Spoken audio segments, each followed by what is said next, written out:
Bugun maslaga hech qanaqa отчет berish niyatim yo'q. Zoom kirimizdan duxosh qopdimi deyishinglardan oldin. Bugungi videomizda shu biz sizlar bilan to'yimdan oldin qiziqib ko'rgan unpacking rubrikamizda bo'ladi. Chut ko'nikib qolibsiz, o'sha bemalol baqirasiz degan odam yo'q.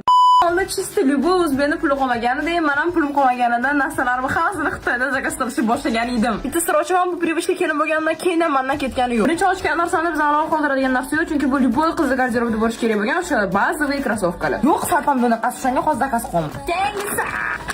Yaxshilicha ochilmasa, jaydarsizga ochamiz. Girls. Bu navikimizda menimcha kuyov bolaga tushunarli bo'ldi. Шляпочкалari ham bor ekan, ko'sti emas. Ya готова. Faqat keling muzonchika finansiy tayyor bo'lsa bo'ldi. Hop, keyingisi. Mana yaxshi bilangan podpischiklarim mana shu buning ichida nima borligini topib bo'lishdi. Xolamiz spisklarga fanat bo'lganlargina buni faqat tushunishadi. Now look at this. Tunishingiz uchun kelin bo'lganimdan beri ko'chaga chiqib qolganimda faqat shuni qorasini kiyib olman. Потому что они настолько удобные, и men buni kiyganimda просто yerda yurgandek bo'laman. Tunishingiz uchun oq rangidan zakaz qildim, chunki meni xolamiz spisklarida 80% sumkam oq rangda bo'lishi kerak bo'lgan. Tunishingiz uchun bu men eng uzoq kutgan paketim. Buning ichida prям летняя спортивка bor. Kiyib ko'rsmasam bo'lmas ekan, так что Nima bo'lyapti? Tushunmayapman вообще. Mashtam muzonchikim kirib kelsa Prямо в aeroport. Ammo ikkala sar yemay qoldi u kun bilan. Adak obraz o'zi mana вообще shikolat qilib qo'ydi deb o'ylayman. Faqat kiyim-kechak zakaz qurarkansiz-da, unda полезный narsalardan ham zakaz qilib qo'ying deganlar uchun.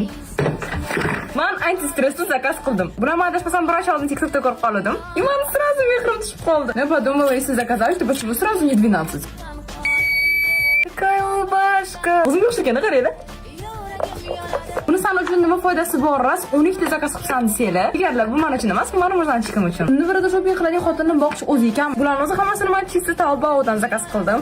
80 kunlab kutdingiz o'zi ham deyishinglardan oldin. To'yimdan oldin qo'shnimning qizidan hech kimga aytmayman, menga o'sha kargoni etgan deb, eng tez va качественный kargoni topib oldim. Mayli, yalinni tashashinglardan oldin sizlarga ham aytaman. Bu kargoni oti Safeline. To'yingiz yaqin, lekin sarpes hali ham kelmagan bo'lsa, eng najornisi siz uchun shu bo'ladi. Life hakim yordam bergan bo'lsa, bemalol kommentariyada meni duo qilib qo'ysanglar bo'ladi.